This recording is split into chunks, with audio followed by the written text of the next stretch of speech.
Hey guys, what's going on? I'm here to show a new farming strategy that I figured out. I'm sorry, I have to record this a little bit after, but basically I just went to the crossroads yonder and fire, and let me just show you the strategy full hand. I had to delete some parts of the video, so here I'm using glacial short staff, and there it is down there, and snow globe along with an enhanced lure spell of drone strike. And what I'm basically doing is I'm fighting lots of fire monsters in yonder with these monsters, or I'm sorry, with this spell, and generally I'm able to beat a lot of these tanks in a few, maybe 3 rounds max. Or not 3 rounds max, maybe 5, 6 rounds max. Usually I can beat them in 3 if I'm lucky, or rather if I'm lucky 3. Sometimes 4 it takes me. My general setup, it's because of the stats I have that I'm able to do this. I have 0 endurance, 200 intellect, 180 charisma, 120 luck, and 180 dexterity. And there it is. Yeah. I'm not recording this live. I did record it live already, but unfortunately, for some reason it didn't record my sound. I don't know why. But anyway, yeah, so I'm going to show this a few times. I go to Yonder, Fire, and Yonder makes it so I fight monsters that have a lot, that makes it so I have a better chance of fighting stuff that are higher than my level. Now, the thing I'm fighting right here is actually a,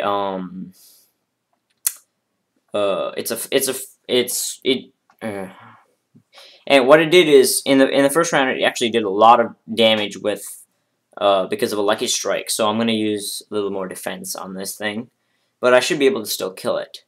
Now, wait, hold on. I think this is the monster that I died on when I was recording this video because of 70 HP it had left or something. I don't remember now. I'll have to watch it through while I'm recording it now. So yeah, the main strategy here is to basically barrage these monsters with ice spell. With this ice spell, along with the snow globe, which does average of 100 to 100, anywhere from 100 to maybe 250 damage a turn, and actually even higher than that sometimes. And it can be really helpful at times. Yeah, I think this is the monster I died on. Unluckily for me. Didn't do, yeah, that's right, this thing kills me here. But this is the first time I have died from this strategy. I've usually been able to kill these things relatively quick. But anyway, here, I'm going to show this a few more times. Then I'm going to stop and explain some stuff. I'm going to stop and show. Alright, this thing gives a lot of gold, especially for the fact that I can beat it in 3 rounds generally. Let me just show you what I do here. By using focus, or not focus, empower whatever it's called. Yeah. This thing. So I use the same strategy. I use drone strike along with the glacial staff and snow globe, and I'm easily able to take off maybe even up to even half of a monster's HP, depending on how much HP it starts with.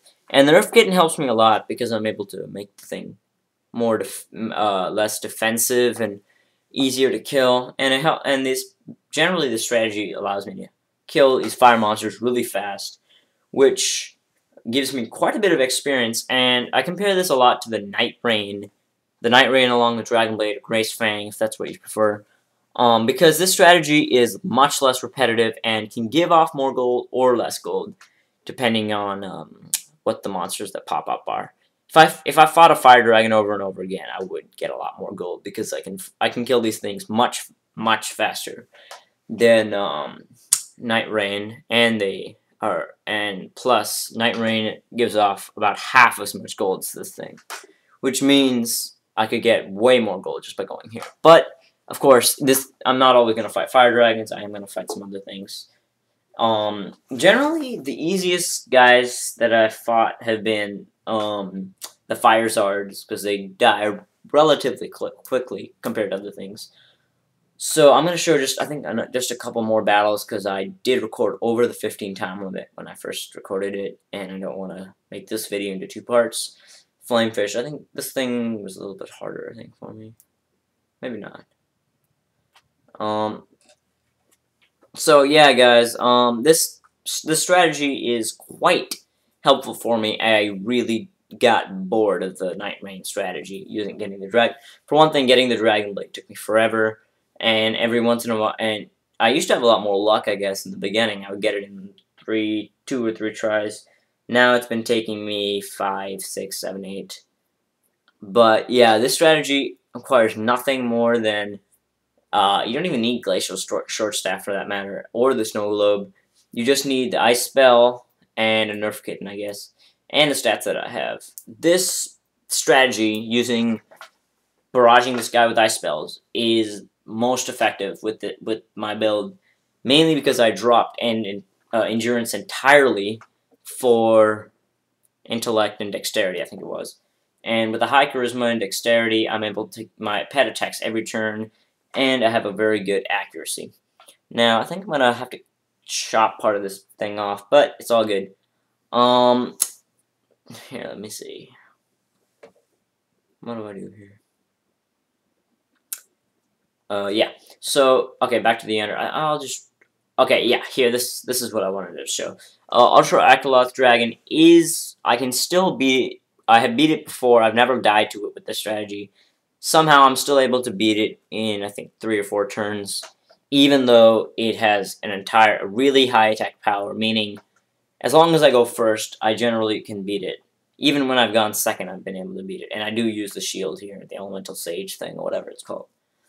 Yeah, this thing will do a crazy amount of damage. I think I got 2 lucky strikes just there. And I just cut its HP in half in one round. I did 3,000 or so damage with that, mainly because of the 2 lucky strikes. So yeah, this strategy is really helpful for me. I would recommend it to anyone who wants to make anyone at level 136 or so, because this is purely for gold. Experience is really terrible, I'm pretty sure. I don't think, maybe this thing gives more, but generally experience is really poor in this area. This is all about gold. A little burp there. Yeah, this strategy is pretty much all about gold. There's nothing really about experience. Yeah. So, was there anything I wanted to show? I'll show one more battle. Yeah. By the way, another thing I remembered is every time you beat somebody, beat someone, or rather beat a monster here, you'll get a little bit. You'll get one of each kind of, what's it called? Potion. Which, I mean, it's not exactly great. I mean, it's not something that's, whoa, it's amazing or something. But it's good after a while if you've been fighting and you need some potion. And I do heal after every round here. I'm not going to risk anything. I think once while I was recording, I forgot to heal. I went back to heal even though I did a full peek on him. Whatever. Anyway, the cool things are the monsters with about 3,000 HP are the easiest to kill, and that just there did 1,500 or so damage. I think this is the 4 HP. And yeah, that you should understand that I'm recording this after I killed everything. This was just, I don't know why I did that. But you should know the monsters that have around 3,000 or so HP are much easier to kill than the ones that have 6,000 or so. And I'm going to show you a video later, a little bit later on, of me fighting a Inferno Zard pack of 4, which requires a little bit of a different strategy, but still the same kind of thing. Now, yeah, see, this is actually where I was talking about the potion thing when I was doing it. You understand now. You get a potion after every battle, and I started with, started with 3 health potions and 10 mana potions, and now I've already got up to there. And I think I have like 1,600,000 something gold, almost 700,000. Alright, here I get my little revenge on this guy that killed me a few battles ago. I'll just show that, and then I'll switch over to the other video. Come on. Alright, so yeah, Glacial Short Staff, Snow Globe. Snow Globe is, I don't know if it's rare yet. I know that the spell that I've been using is, so don't ask where to get it. It's rare. This spell is rare. Drone Strike. It was in the gift boxes. Nerf Kitten is in the Guardian shop, and I think most people who watch my videos would know where all this stuff is. None of it's like really a secret. I get my little revenge. 500. I really like it when it does the lucky strikes. I get quite a bit of damage in. Oh, I wish my pet had attacked then. I just realized that it didn't attack. That's the first time I've ever saw my pet not attack, I think. This thing didn't kill it because my pet doesn't do much damage. Could have gotten it. Alright, so let's see. Full metal, yeah, and then I kill. I'm going to stop recording my voice right about here because let me kill this thing and then I'll show you the other video. Come on. That's right, show me. And, yeah. And this thing also does give a lot. This game can range anywhere from 1,000 to 5,000 gold. It's not guaranteed. Nothing is guaranteed. Alright, so hey guys, this is the thing I recorded earlier. This is Inferno Zard level 100, I think. 4-pack. It's going to require a little different strategy, so what I'm going to do first is... I'll do the normal thing. Snow Globe and the Imbue with Lore and all that stuff.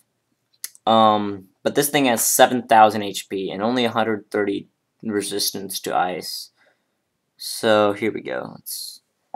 And by the way, I'm recording this voice after I beat it, so you know I am gonna beat this thing. No worries. All right, so here I actually did quite a little bit, and this thing almost beat me right there. And I was actually scared when I fought this, thinking I would die, but I prevailed through. So yeah, I do this twice. One with the Eye of Nob, one with the Rain Defender, and then this time I use a different strategy. Here you'll see. So instead of doing it again, I'm going to use Full Metal Santa's ability called Ice Beam, and because this thing doesn't have a high resistance, it becomes frozen, meaning its fire resistance is going to go high, or its fire percentage is going to go really high. And then I just went Golden Plate, Seal of Step. Actually, no, I won't go Golden Plate. Full Metal Santa. And I used my fire spell, like I said, I always keep in my inventory, and that did a good amount of damage there, firing it up. Then yeah, Nerf Kitten hit him, and then here this thing took a little longer because I had to kill him. Yeah, and here I got a bit lucky. I got 2 specials from the Frigid Spine thing in a row. Actually, this thing isn't called Frigid Spine. I don't know what I'm talking about. That's something else. But yeah, I got 2 of these in a row. So this thing got killed that way. But yeah, 3,200 gold, which is pretty good. And this thing took I'm looking at the number. I think like 2 minutes 5 seconds to beat, which is better than the other stuff did. Or actually, no, sorry, it's worse than the other stuff did. But yeah, that was the strategy I used, using the Ice Beam, and it works a lot better. So yeah, thanks for watching. I hope you guys enjoyed this video, and I'm probably not going to make as many Adventure Quest videos anymore, but thanks for watching it.